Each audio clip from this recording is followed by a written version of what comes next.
Hi అండి, welcome back to our channel. నేను మీ లక్ష్మీ కార్తీక్ నండి. ఈరోజైతే బనానా ఫ్లవర్తో మసాలా గారెలు చేస్తున్నానండి. అదేనండోయ్, అరటికాయ పువ్వుతో మసాలా వడలు చేస్తున్నాను. మీరు కూడా ఒకసారి చూసేయండి. ఎన్నో ఆరోగ్య ప్రయోజనాలు ఉన్న అరటి పువ్వు, ఈ అరటి పువ్వు వడల్ని మీరు ఎప్పుడైనా తిన్నారా? అరుదుగా దొరికే ఆరోగ్యానికి ఎన్నో ఆరోగ్య ప్రయోజనాలు ఉన్న అరటి పువ్వు గారెలు, అరటి పువ్వు కూర తినడం వల్ల లేడీస్కి చాలా మంచిదండి.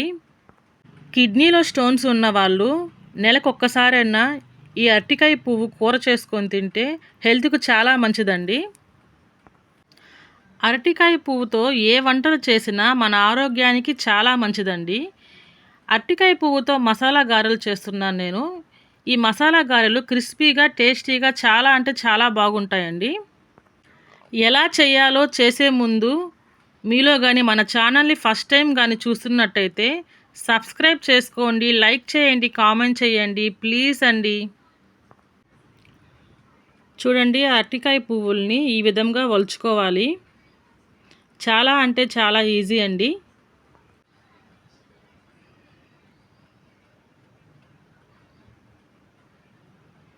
నేనైతే ఒకటి వలిచేసాను, ఇంకోటి వలుచుకుంటున్నాను.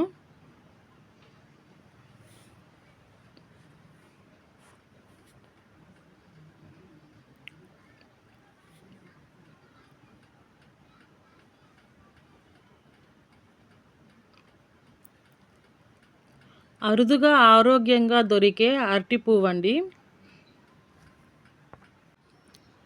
చూసేయండి మీరు కూడా ఒకసారి. ఈ అరటికాయ పువ్వు చూడండి, ఇంకొకసారి దగ్గరగా ఉండి చూపిస్తున్నాను, మీరు కూడా చూసేయండి. ఒక అరటి పువ్వు తీసుకున్నానండి. దాంట్లో ఉన్న స్టీమ్, వాటి పక్కన ట్రాన్స్పరెంట్ రేఖలు కూడా తీసేసాను.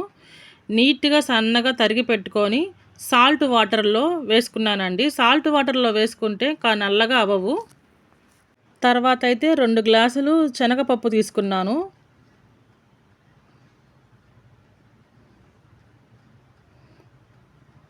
నానబెట్టేస్తున్నానండి. 3 గంటల సేపు నానబెడితే పప్పు క్రిస్పీగా ఉంటుంది.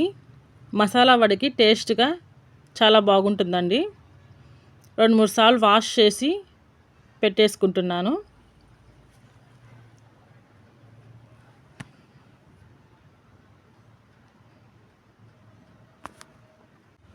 అరటి పువ్వు కూడా నీట్గా వలిచి పెట్టేసుకున్నానండి. పచ్చెనగపప్పు కూడా వడకి రెడీ అయిపోయిందండి. ఒక 3 గంటలు నానబెట్టుకున్నాను.